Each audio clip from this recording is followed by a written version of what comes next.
آپ نے دیکھا کہ اس قدر یہ سب بنانے کی کیا ضرورت ہے، یہ ہٹا رہے ہیں، اس کو رکھو، اس کو رکھو.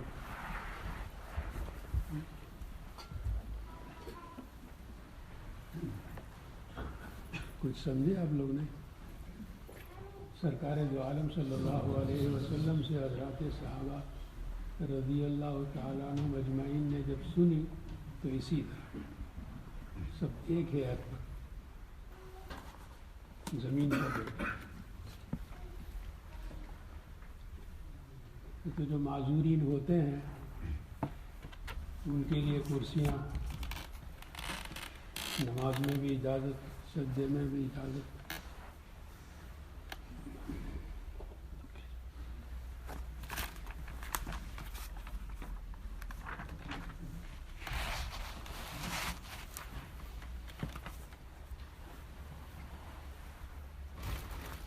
اعوذ باللہ من الشیطان الرجیم، بسم اللہ الرحمن الرحیم. قل اللہم مالک الملک تؤتی الملک من تشاء وتنزع الملک ممن تشاء وتعز من تشاء وتذل من تشاء بيدك الخير إنك على كل شيء قدير. باب قول الله ونضع الموازين القسط ليوم القيامة وأن أعمال بني آدم وقولهم يوزن. وقال مجاهد القسطاس العدل بالرومية، ويقال القسط مصدر المقسط وهو العادل، وأما القاسط فهو الجائر. حدثنا أحمد بن أشكاب قال حدثنا محمد بن فضيل عن عمارة بن القعقاع عن أبي زرعة عن أبي هريرة رضي الله تعالى عنه قال قال النبي صلى الله عليه وسلم كلمتان حبيبتان إلى الرحمن خفيفتان على اللسان ثقيلتان في الميزان سبحان الله وبحمده سبحان الله العظيم. اللہ تعالیٰ اس پڑھنے پڑھانے کو قبول فرمائے. اساتذہ، مدرسین، معاونین، منتظمین، کارکنان سب کو حق تعالیٰ شان ہو شرف قبولیت سے نوازے اور ایسی درسگاہیں اللہ عز و جل ہر گلی کوچے میں قائم فرمائے. ہر گھر میں قال اللہ قال رسول کی آوازیں ہر وقت بلند ہوتی رہے. لیکن آوازیں کیا، اب آوازیں تو بند کر دی جاتی ہیں.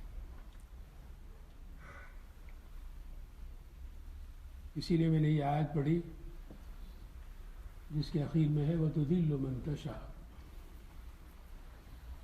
اور ذلت اور پستی کی بھی کوئی حد ہوتی ہے.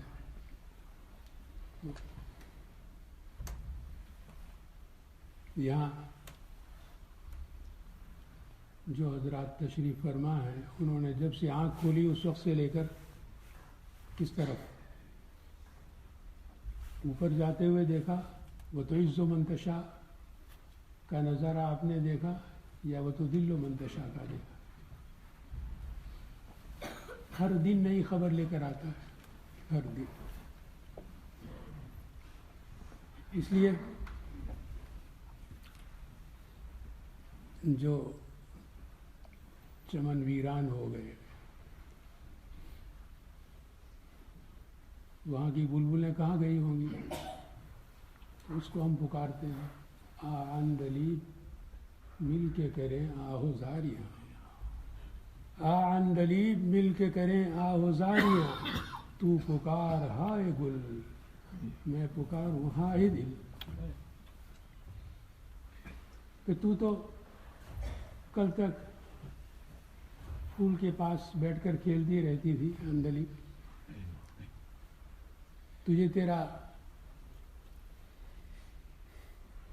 تجھ سے باغ لے لیا گیا، تو ویرانے میں، ریگستان میں، سوکھی زمین میں ماری ماری پھر رہی ہے، رو رہی ہے کہ میرا وہ گلاب کا پھول کدھر گیا اور گل کدھر گیا.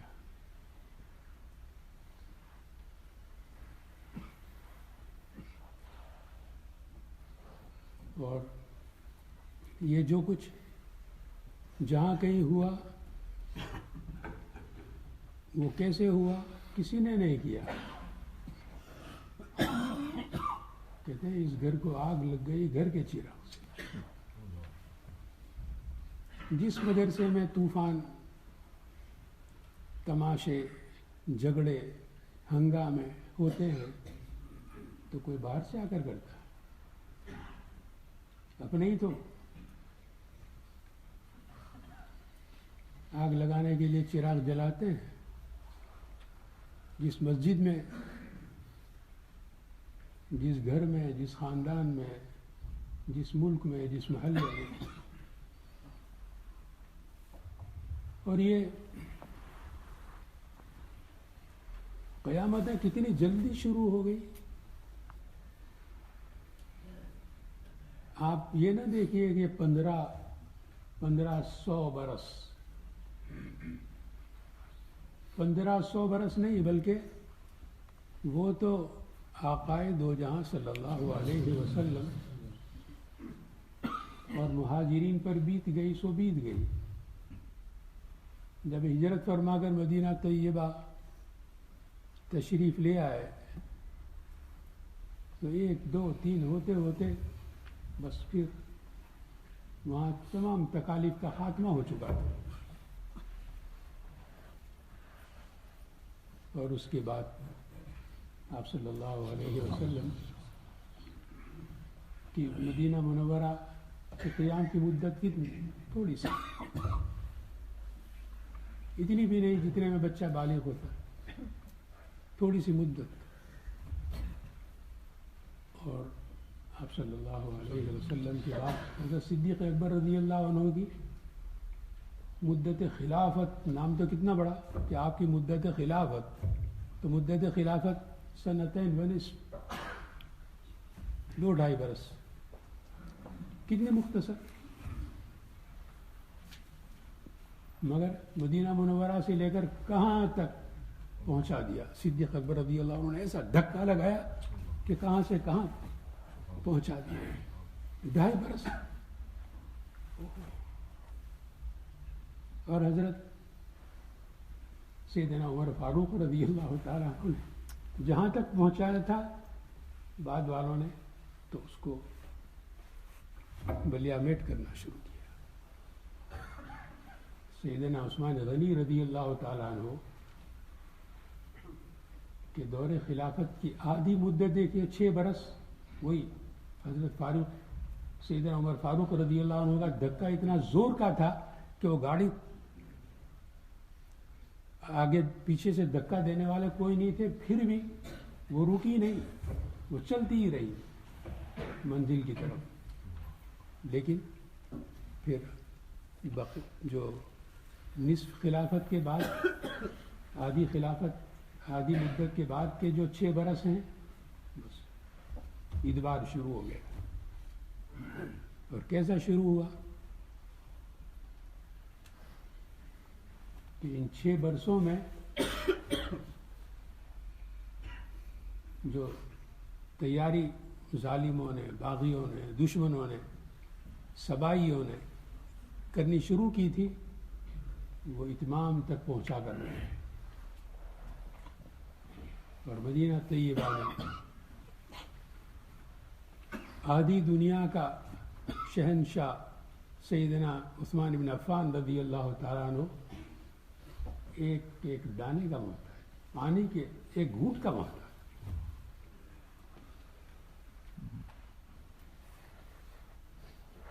آپ کی اہلیہ محترمہ وضو کے لیے بھیک مانگتی تھی ظالموں سے، مگر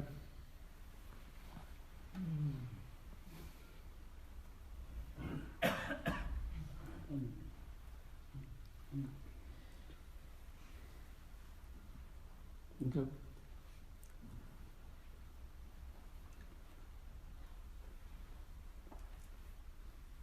آپ نے دیکھا کہ میری اہلیہ انتظام نہیں کر سکی، تو پھر اوپر سے انتظام ہوا. فرمایا غالباً حضرت عبداللہ بن سلام رضی اللہ تعالیٰ عنہ یا کوئی صحابی پہنچے تو فرمایا کہ ابھی مجھے یہاں پانی پلایا گیا اوپر سے. اور آقا دو جہاں صلی اللہ علیہ وسلم نے ارشاد فرمایا کہ عثمان تم نے اب روزے کی نیت کر لی؟ میں نے اس کے آگے جی آیا. فرمایا کہ ہمارے پاس آ کر افطار کرو گے.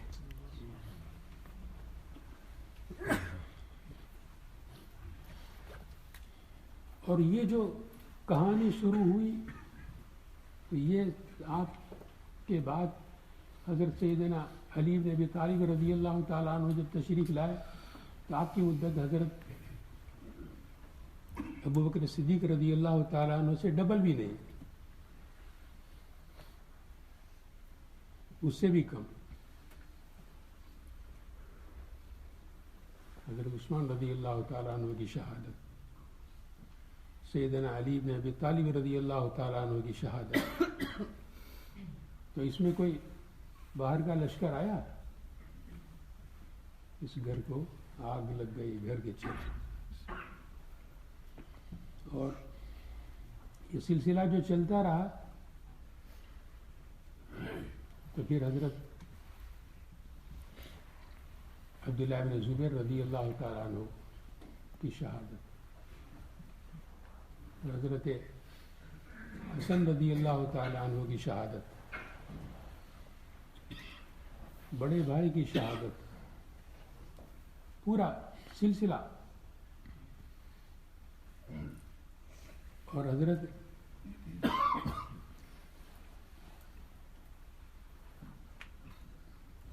حسین رضی اللہ تعالیٰ عنہ کی شہادت تو کیسے ہوئی؟ مجھے بڑا دکھ ہوتا ہے کہ جب ہمارے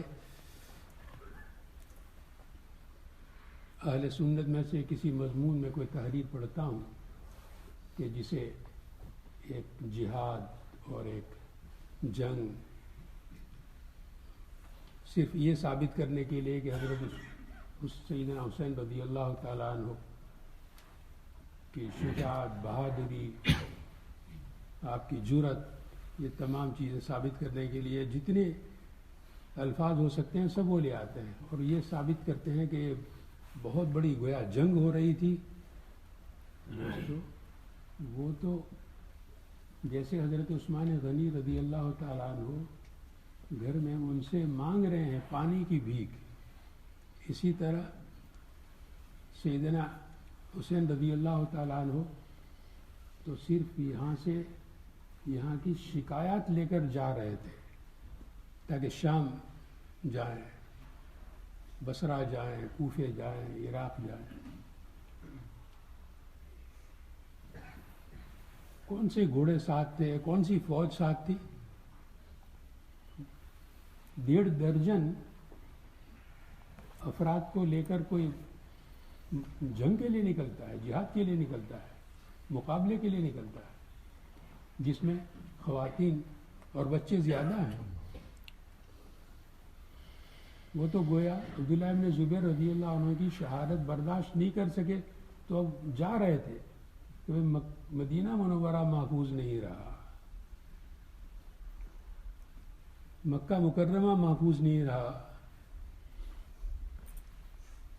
تو وہاں آدھے رستے پر ظالموں نے روک دیا، نہیں جا سکتا. انہوں نے کہا اچھا پھر میرے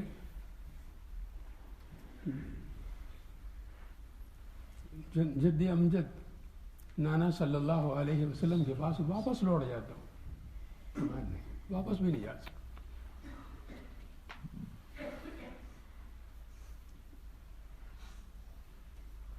تو اسے کوئی کہہ سکے گا کوئی مقابلہ، کوئی جنگ؟ کہ کس مظلومیت کے ساتھ حضرت عثمان غنی رضی اللہ عنہ کو شہید کیا گیا، کس مظلومیت کے ساتھ حضرت حسن رضی اللہ عنہ کو زہر دلوایا گیا، حضرت حسین رضی اللہ تعالیٰ عنہ کو کس طرح روک کر بھوکے پیاسے، ان کا بھی پانی والا یہی مسئلہ، ایک ایک سامنے دریا ہے، وہاں تک میں جا کر وضو کر لوں، وہاں سے پانی لے لوں، نہیں جا سکتے. تب کیسے احمق ہیں جو اس کو ایک جنگ ثابت کریں اور مقابلہ. کتنی بڑی نادانی ہے. تو یہ مظاہرہ تھا کس چیز کا؟ جیسے یہ میں نے عرض کیا کہ وہ تو عز و منتشا کا مظاہرہ میں نے تو دیکھا نہیں، لیکن میں نے جب آنکھ کھلی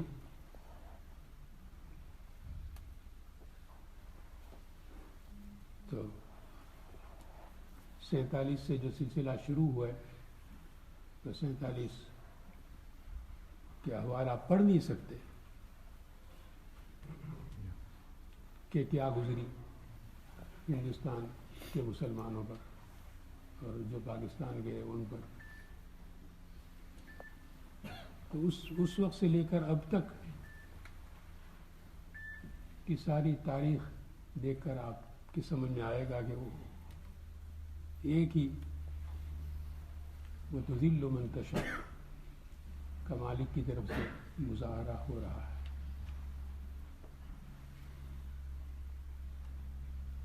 اور یہ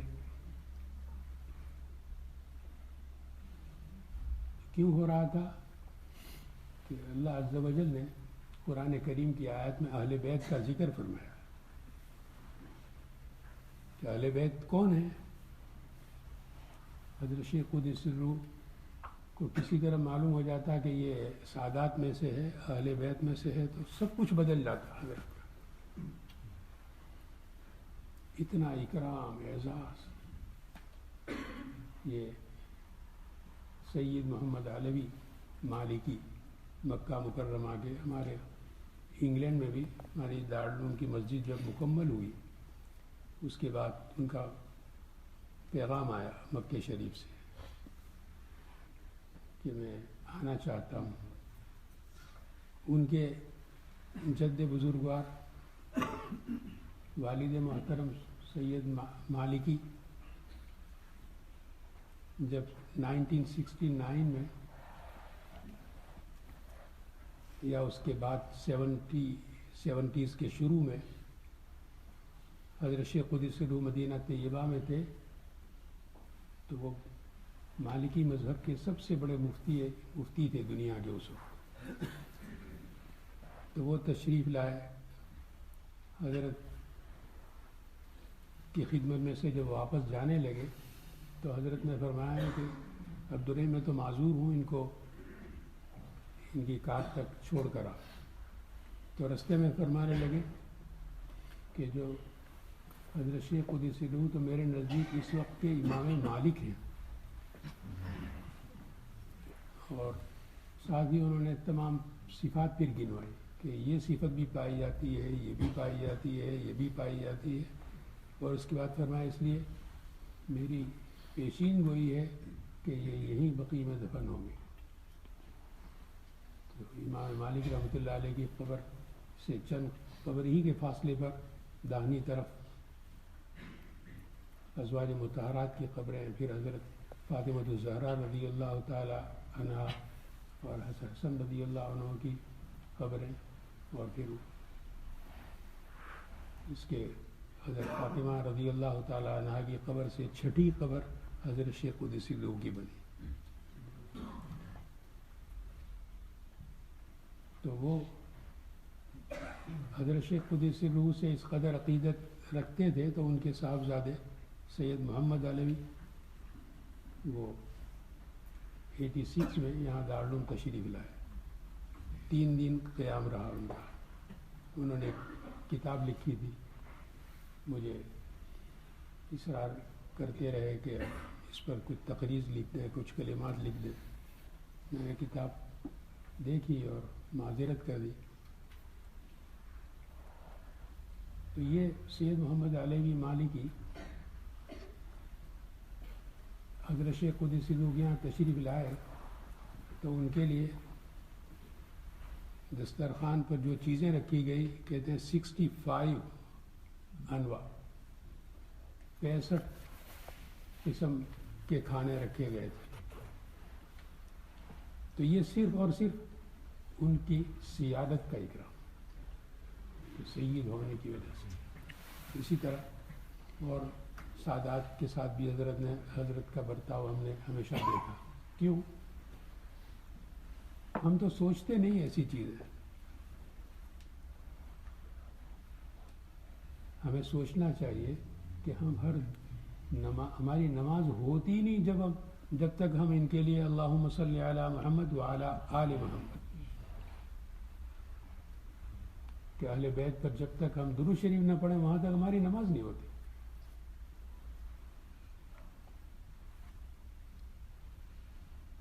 تو جہاں قرآن کریم میں اہل بیت کا تذکر آیا وہاں اللہ عز و جل نے کیا فرمایا لیذہب عنکم الرجس کہ اللہ تعالیٰ جو کچھ کمی کوتاہی تمہارے اندر رہ گئی ہے وہ تم سے نکالنا چاہے گا. اللہ عز و جل تمہاری ایک کمی کوتاہی کو نکال دے گا. وَيُطَهِّرَكُمْ تَطْهِيرًا میں اپنے پاس تمہیں بلاؤں گا بالکل پاک کر کے,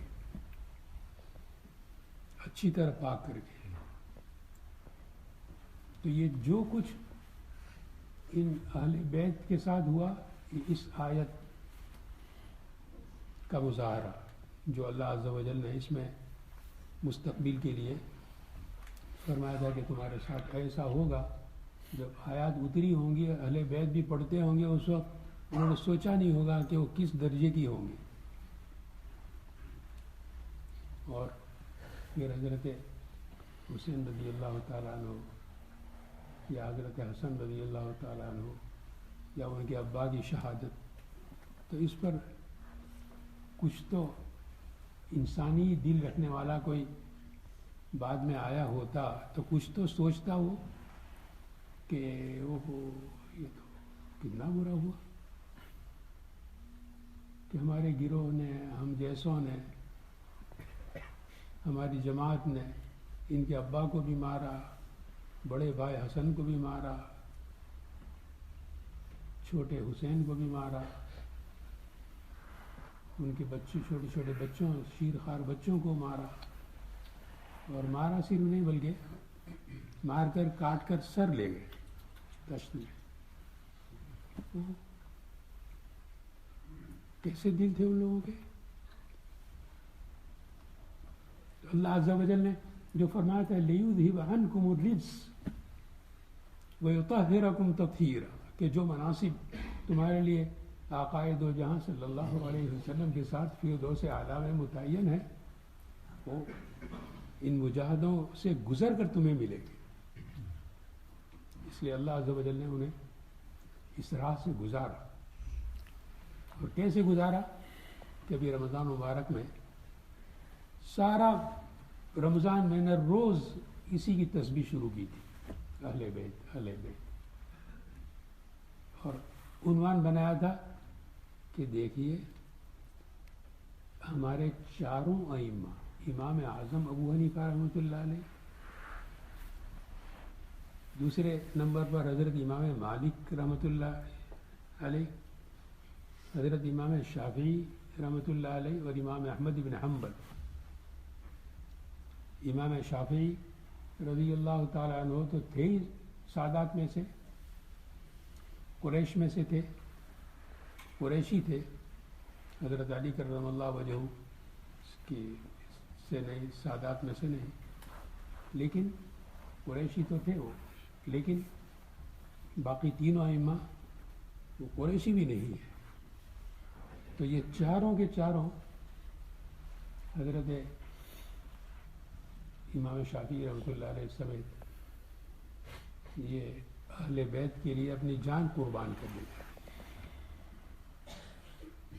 اور اسی لیے جیلیں انہوں نے کاٹی, انہیں بھی جیلوں میں ڈالا گیا,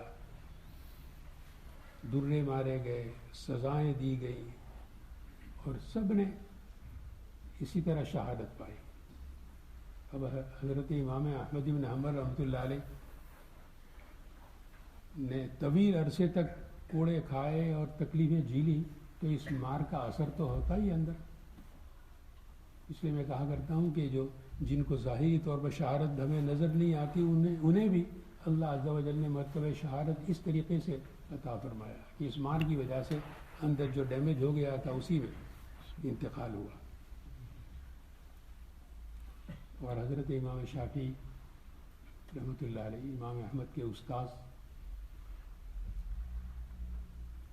وہ تو ایک یتیم ساری عمر ماں لیے پھرتی رہی، جب پڑھتے رہے اس وقت بھی یتیمی، پھر جب فارغ ہو کر امام مالک رحمۃ اللہ علیہ اور سب سے پڑھ کر اب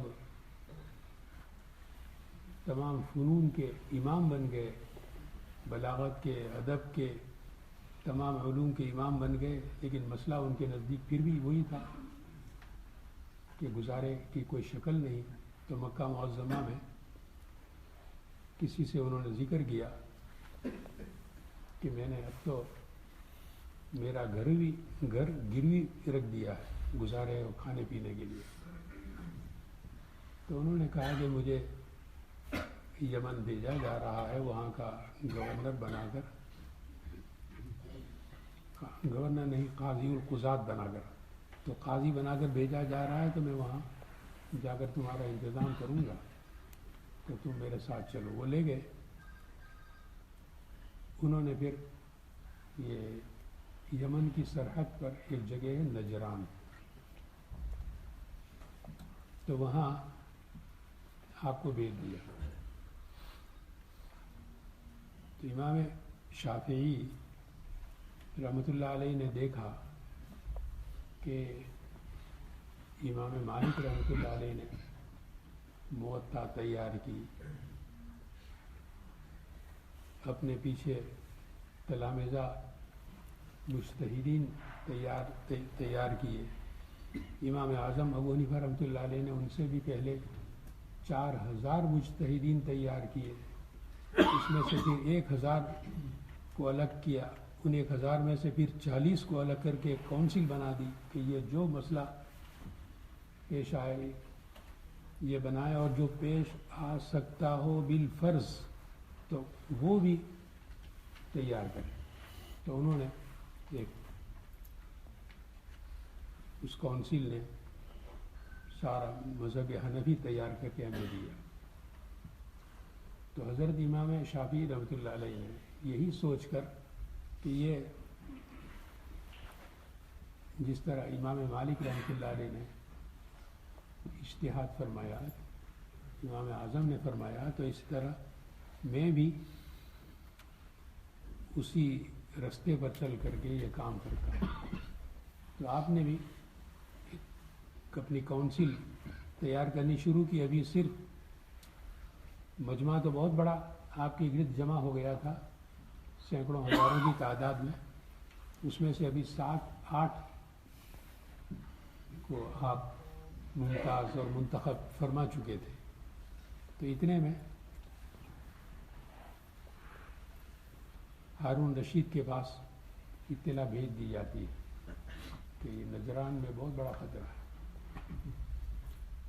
ملک کے لیے، آپ کی خلافت کے لیے، یہ قریشی ہے، تو یہ اپنے آدمی تیار کر رہے ہیں۔ بس پھر کیا تھا،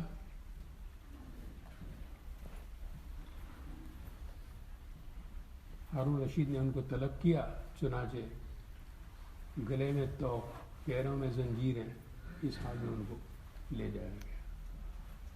اور جاتے ہی فوراً ایک ایک کو روز بلاتے، سوال جواب کر کے اس کو قتل کر دیا جاتا۔ امام شافعی رحمۃ اللہ علیہ اور ایک ان کے ساتھی باقی رہ گئے تھے۔ وہ 7 ساتھی نہیں بلکہ بڑی جماعت کو آپ کے ساتھ وہاں بغداد لے جایا گیا۔ تو ان سب کو نمٹا دیا، ایک ایک کر کے سب کو قتل کر دیا۔ اب ایک شاگرد رہ گیا اور امام شافعی رحمۃ اللہ علیہ رہ گئے۔ تو حضرت امام محمد رحمۃ اللہ علیہ نے اپنی جان کی بازی لگا کر ہارون رشید کے سامنے ہاتھ جوڑے ہوں گے تو کم از کم ان سے پوچھ تو لو کہ یہ کون ہے، کیا ہے، کیا کرنا چاہتے تھے، کیا کر رہے ہیں۔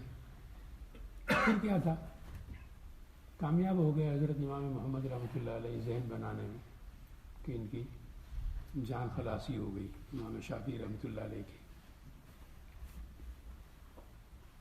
لیکن جیسا میں نے عرض کیا کہ وہ تہیہ کر چکے تھے کہ سادات میں سے اہل بیت میں سے ایک کو بھی ہم زندہ نہیں چھوڑیں گے، اور ان کا ساتھ دینے والے اہل مدینہ سارا مدینہ صاف کر دیا گیا۔ اسی لیے آپ دیکھیں گے کہ انصار کے جتنے قبائل، جتنے نام آپ صلی اللہ علیہ وسلم کی حیات طیبہ میں اور حضرت سیدنا عمر فاروق رضی اللہ تعالیٰ عنہ، حضرت عثمان غنی رضی اللہ تعالیٰ عنہ کی شہادت تک جو نام آتے تھے فوراً غائب ہو گئے سارے کے سارے نام۔ کیوں؟ کہ وہ سارے انصار انہی کے ساتھ تھے، اہل بیت کے ساتھ، ان کا بھی صفایا کیا جاتا رہا۔ تو دوستو یہ بڑی تلخ داستان ہے۔ تو جو اس وقت سے لے کر سلسلہ شروع ہوا تھا، اور پھر جو فتوحات جہاں جہاں ہوئی تھی وہاں بھی اسی طرح کا تماشا وہ کرتے رہے۔ علامہ سیتے ابن جوزی نے اہل بیت کے 2 بزرگوں کا تذکرہ لکھا کہ ایک ابراہیم اور ایک محمد۔ ان کے ابا کو منصور حج پر آتا ہے تو بلاتا ہے، پھر ابزا میں ٹھہرتا ہے مدینہ منورہ سے 2 گھنٹے کے راستے پر۔ ہمارے مولانا اسماعیل بداخ صاحب رحمۃ اللہ علیہ نے ایک دفعے میں حاضر ہوا تو گلے ملتے ہی فوراً کہنے لگے میں ربضہ گیا تھا، یہاں سے کوئی 2 گھنٹے 2.5 گھنٹے کا راستہ ہے مدینہ طیبہ سے۔ اس جگہ کی تعریف کرنے لگے، تو وہاں منصور ٹھہرا ہوا تھا، وہاں ان کو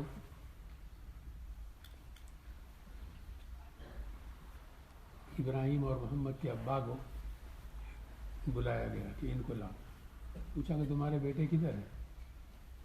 جس طرح میں نے عرض کیا کہ حضرت حسین رضی اللہ تعالیٰ عنہ جان خلاصی کے لیے جا رہے تھے اور شکایت کے لیے جا رہے تھے، بھئی یہ سب کیا ہو رہا ہے؟ تو اسی طرح وہ بھی بھاگ رہے تھے اپنی جان بچانے کے لیے یہاں وہاں۔ تو اسی ان کے ابا کو پوچھا گیا کہ وہ کہاں ہیں؟ تو جب وہ ظلم و ستم ڈھانے لگے تو ان کے ابا کو مشورہ دیا گیا کہ آپ بتا دو کہ وہ کہاں گئے ہیں۔ 2 جگہ جاتے تھے، ایک ہمارے گجرات کے ساحل پر جاتے تھے، نالا سپارا، اور سندان، اور آج کل سورت اور ممبئی کے درمیان منور، اس کو منور کہا جاتا تھا، تو یہ منور وہاں اتر جاتے تھے۔ پھر آگے جو جمبو سر کے قریب قندھار، جس کو گندھارا فیکٹری، وہاں فرٹیلائزر کی بہت بڑی فیکٹری، تو وہاں اتر جاتے تھے۔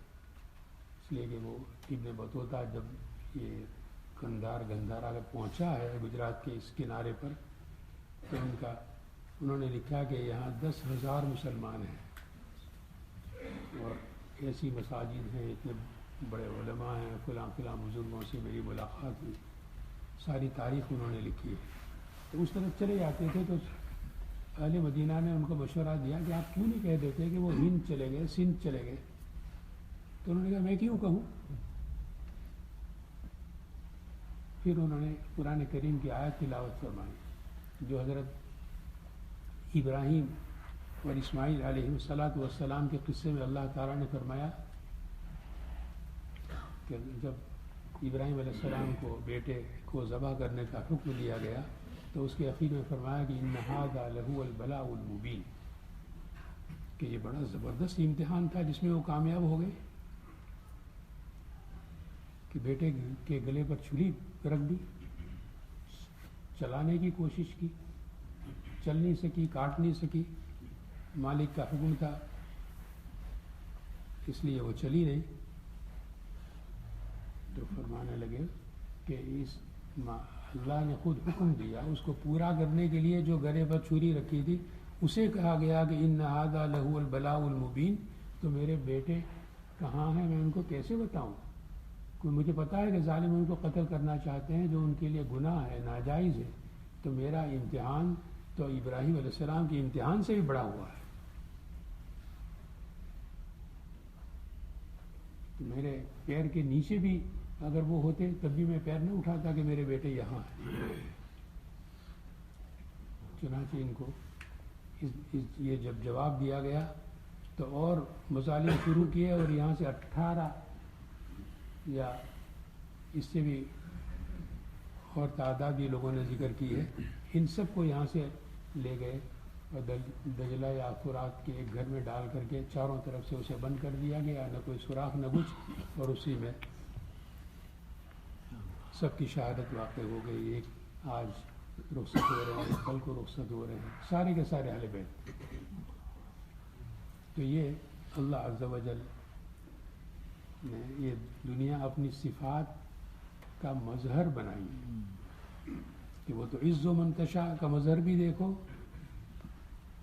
جب سیدنا عمر فاروق رضی اللہ تعالیٰ عنہ کی سیرت کا یہ حساب پڑھیں گے تو آپ کی سمجھ میں آئے گا کہ اوہ کیسے وہ تو عز و منتشا.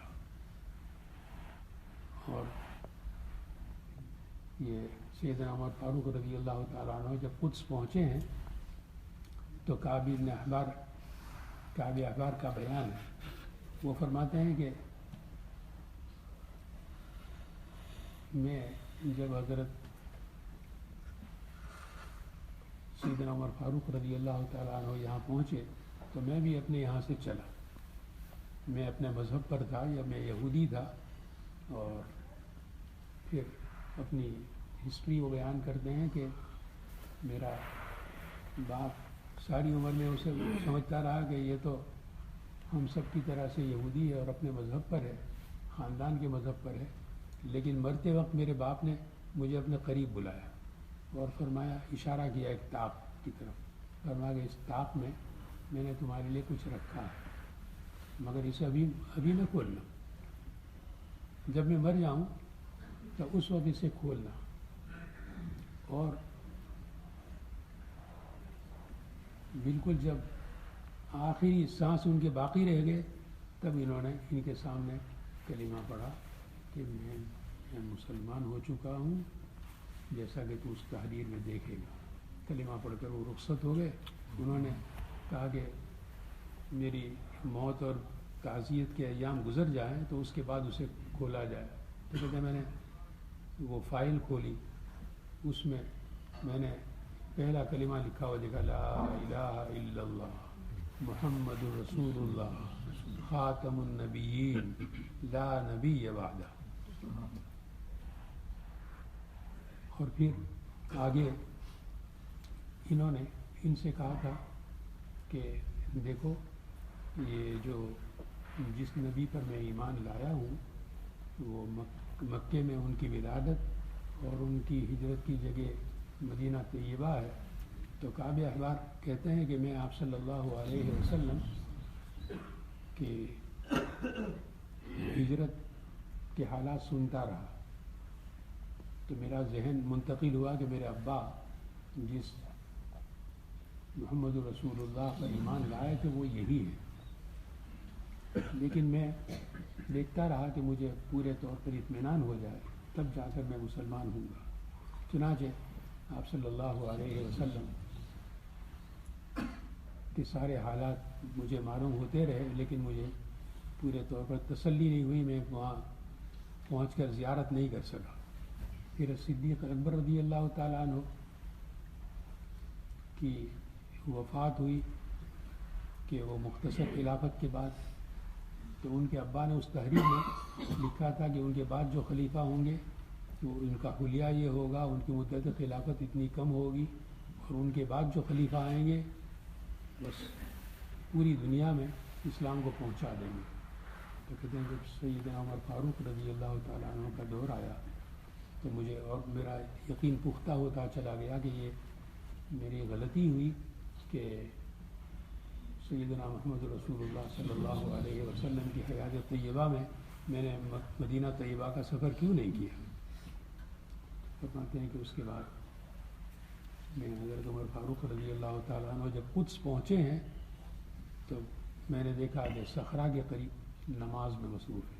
میں پیچھے بیٹھ گیا اور میں قریب پہنچا اور میں نے اپنے ابا کی یہ ساری داستان سنائی. حضرت عمر فاروق رضی اللہ تعالیٰ عنہ سنتے رہے اور اس کے بعد ان سے پوچھا کہ یہ جو کچھ تم نے اب تک کہا حلق ہوا حق، کیا یہ سچ ہے تم کہہ رہے ہو؟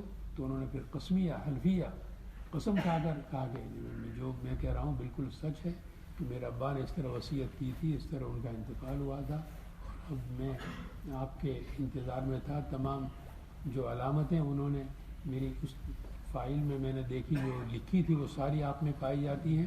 اس لیے اشہد ان لا الہ الا اللہ و اشہد ان محمد رسول اللہ، انہوں نے کلمہ پڑھا اور ایمان لائے. جب یہ ایمان لے آئے تو سیدنا عمر فاروق رضی اللہ تعالیٰ عنہ نے اپنے ساتھ ان کو رکھ لیا. جب واپسی کا وقت ہوا حضرت عمر فاروق رضی اللہ تعالیٰ عنہ کا تو حضرت عمر رضی اللہ تعالیٰ عنہ کعب احبار سے کیا فرماتے ہیں کہ کیا تم یہ چاہو گے کہ تم رسول اللہ صلی اللہ علیہ وسلم کی زیارت کر لو اور آپ کی قبر پر پہنچ کر آپ کو سلام کر لو؟ تو ان کی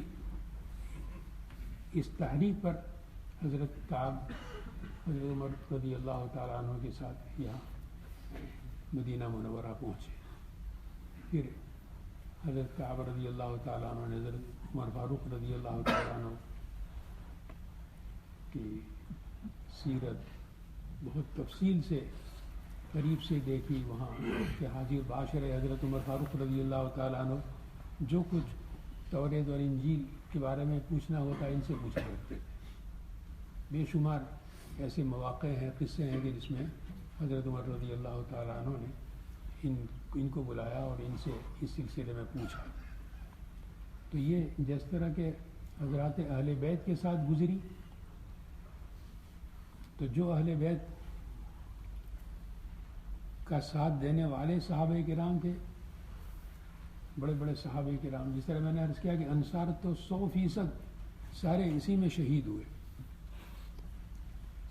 کہ ان کو یہاں سے مدینہ طیبہ سے نکالا بھی گیا اسی جرم میں کہ یہ اہل بیت کو ساتھ دینے والا گروہ ہے. چنانچہ حضرت عبداللہ ابن سعد بن ابی سرح رضی اللہ تعالیٰ عنہ نے اپنے آخری ایام میں دیکھا کہ ان کا تو کام ہی سوائے اس کے اور کوئی نہیں کہ اہل بیت کو ستانے کے سوا. تو پھر انہوں نے خلوت اختیار کر لی، الگ تھلگ تنہائی میں رہنے لگے. لیکن جو آدمی تنہا رہتا ہے اس کے پاس بھی تو آنے جانے والے لوگ ہوتے ہیں جو کچھ نہ کچھ خبریں پہنچاتے ہیں، تو وہ خبریں ان سے سنی نہیں گئی. تو اتنا بڑا فاتح افریقہ، سارا افریقہ کن کے کھاتے میں؟ حضرت عبداللہ ابن سعد ابن ابی سرح رضی اللہ تعالیٰ، حضرت عثمان رضی اللہ عنہ کے رضائی بھائی.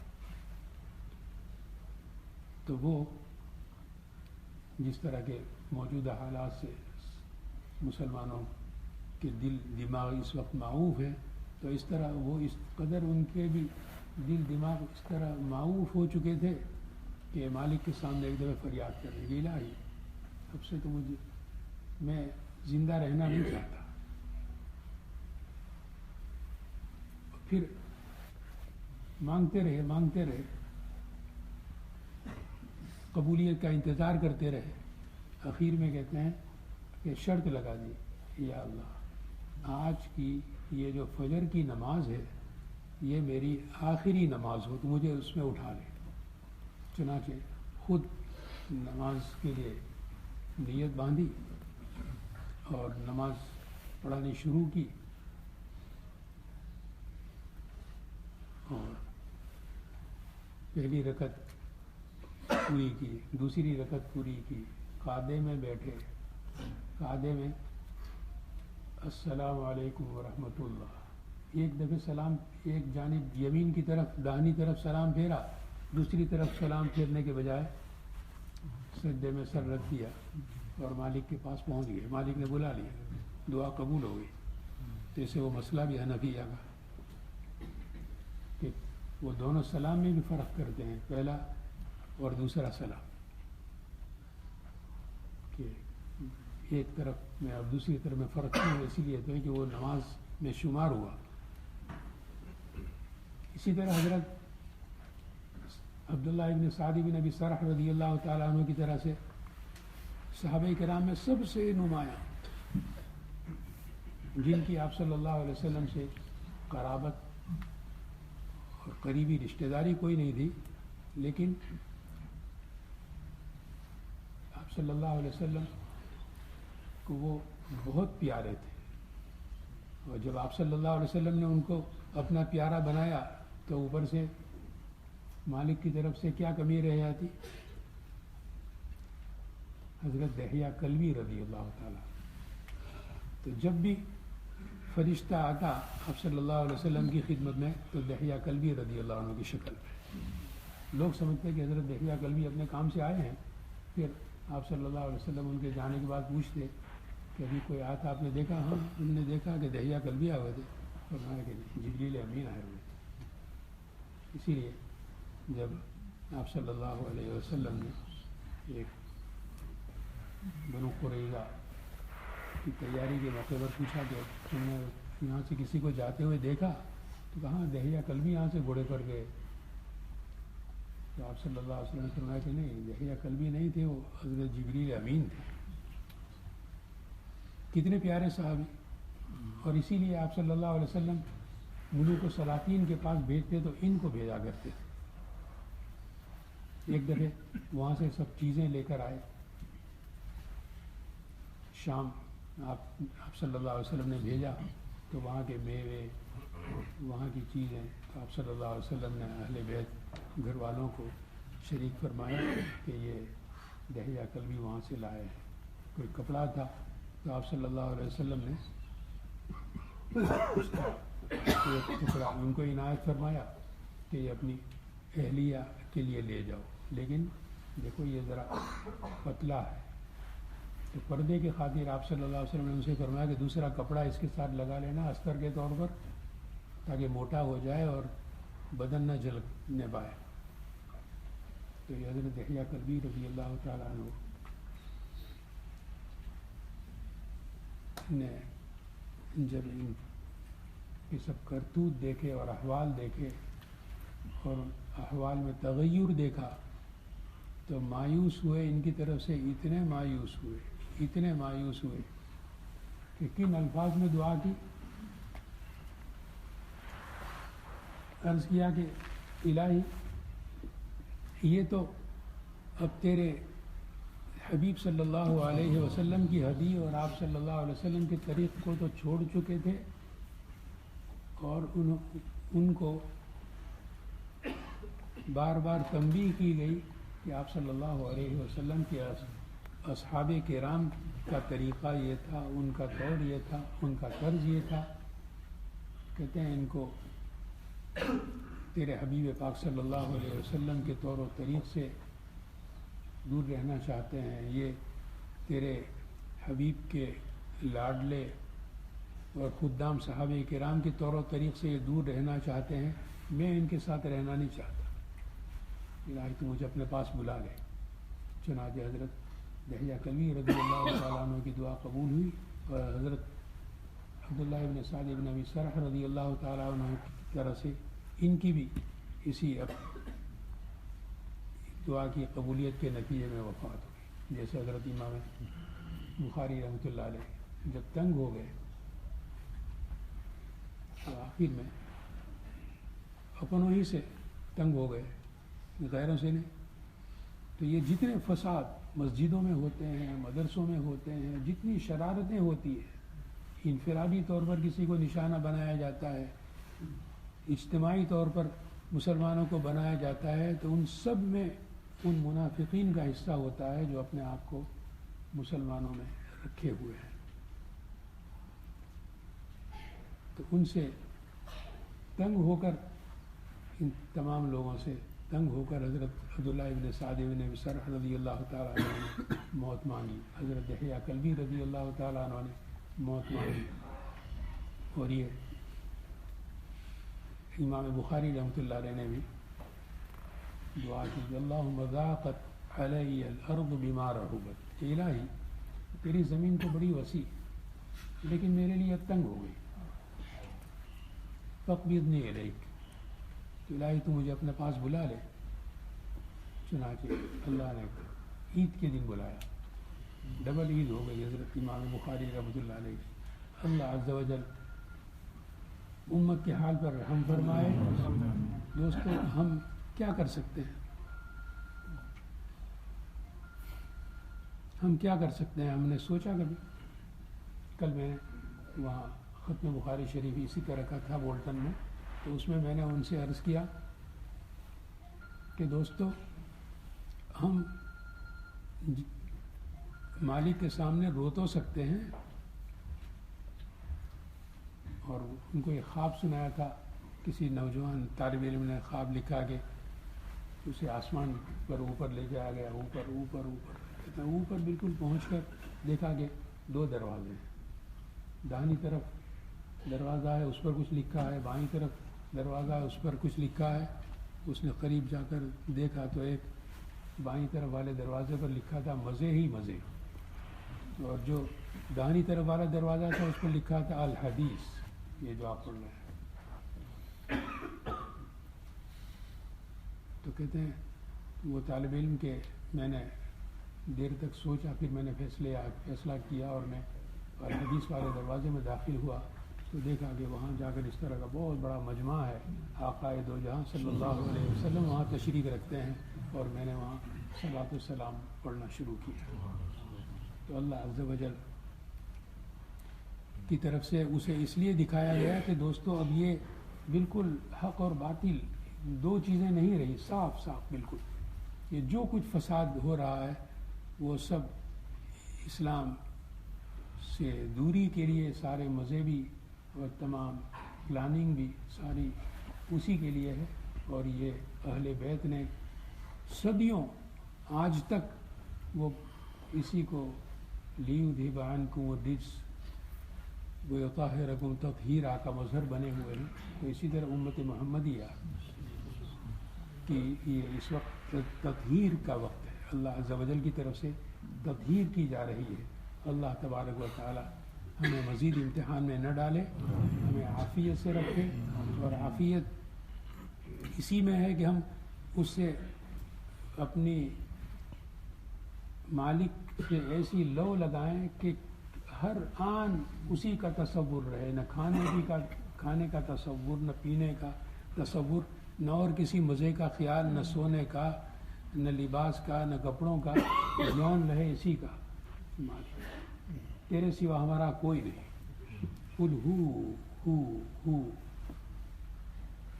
کہ مالک هو اللہ احد. وہ تو کچھ نہ پڑھ سکتے ہیں تو ہو تو کر سکتے ہیں. ہو تو انسان جب تکلیف ہوتی ہے تو اس میں کرتا ہے، اسی کا تصور کر کے کرتے رہیے. ہو اللہ احد، هو اللہ احد. اللہ عز و جل ہمیں اپنی ذات پاک کی طرف رجوع کی توفیق دے. اور اس کے سوا ہمارے پاس کوئی علاج نہیں. کوئی اگر بتائے تو مزید قیامت ڈھانے کے لیے وہ بتائے گا علاج مزید، کہ اور کس طرح مصائب بڑھ سکتے ہیں، مشاکل بڑھ سکتے ہیں، اس کی طرف وہ لے جانا چاہیں گے. تو اس لیے اپنا تعلق مالک سے بڑھائیے. اللہ عز و جل ہم سب کو اس کی توفیق دے.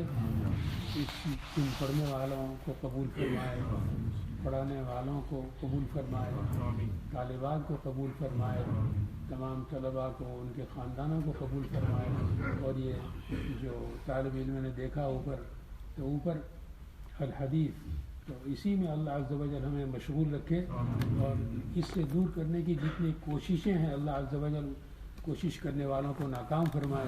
اللہم اغفر لامت محمد صلی اللہ علیہ وسلم. Quran Khatmi students, Sayyid Ahmad Javelia, Muhammad Rohit, Suhail Isa.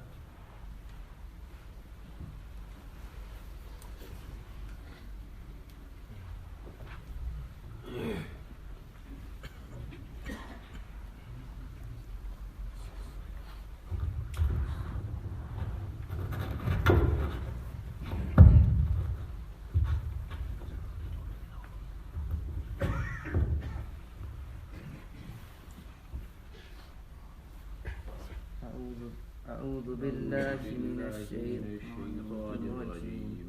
بسم الله الرحمن الرحيم.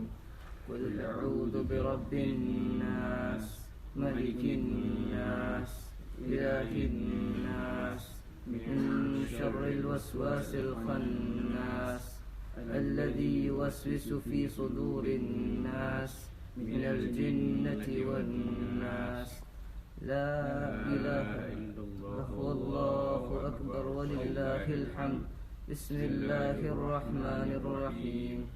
الحمد لله رب العالمين الرحمن الرحيم مالك يوم الدين. إياك نعبد وإياك نستعين.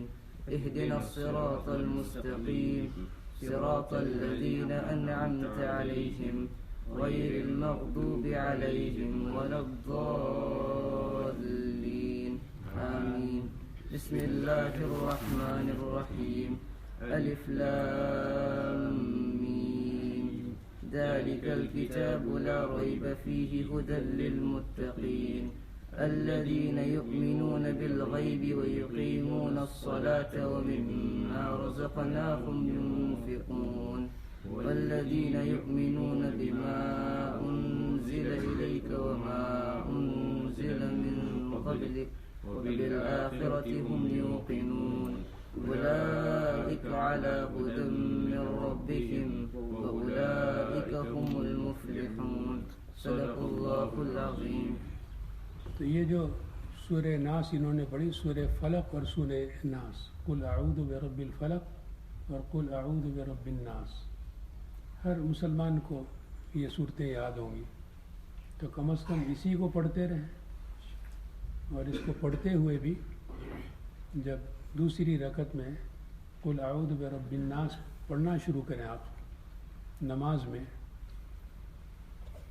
تو اپنی تہجد کی نماز میں، رات کی نفلوں میں، تنہائی میں، اس کو جب یہاں پہنچیں اعوذ برب الناس تو روتے ہوئے لہجے میں، حدیث میں آیا کہ رو اور نہ رونا نہ آئے تو رونے کی شکل بناؤ، رونے کی آواز بناؤ.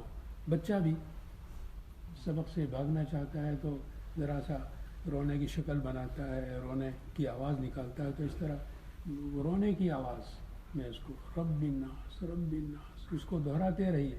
کیوں کہ یہ مالک کی 3 صفتیں یہاں بیان کی گئی، رب الناس، ملک الناس، الہ الناس.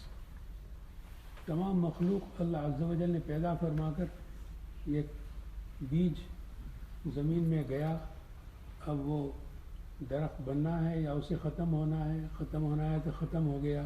آگے مالک کو منظور ہے کہ یہ درخت بنے، تو پانی کا انتظام مالک کی طرف سے ہوتا ہے، پھر وہ پھولنے لگتا ہے، پھر اس میں سے ایک ذرا سی سوئی نکلتی ہے، پھر آگے بڑھتے بڑھتے ایک درخت بن جاتا ہے.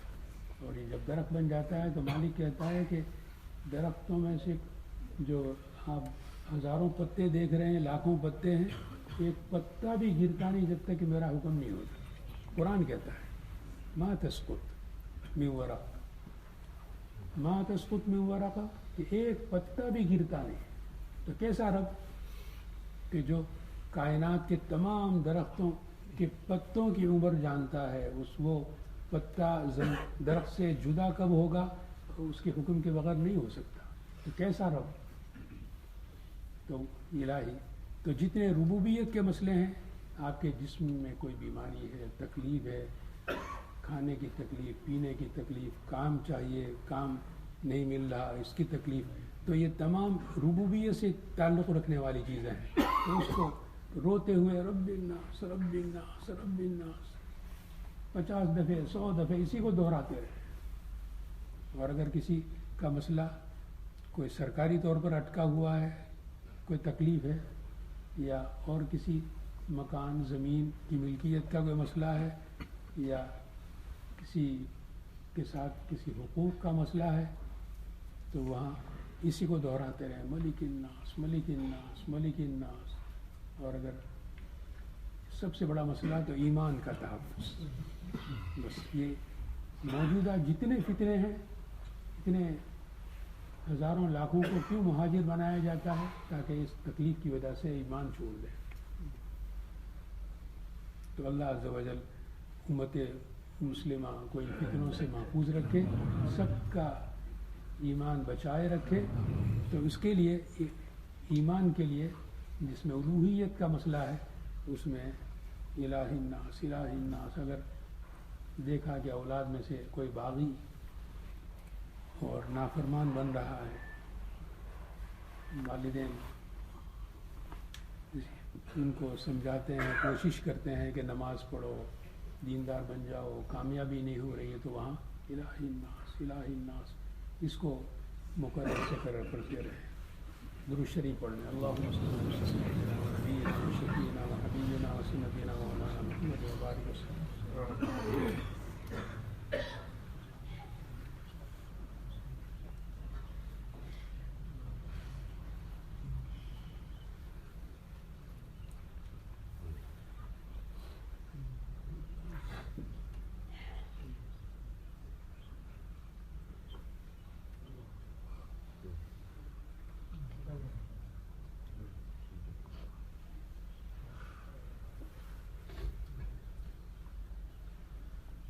صلی اللہ تعالی علی خیر خلقہ سیدنا مولانا محمد و آلہ و صحبہ اجمعین برحمتک یا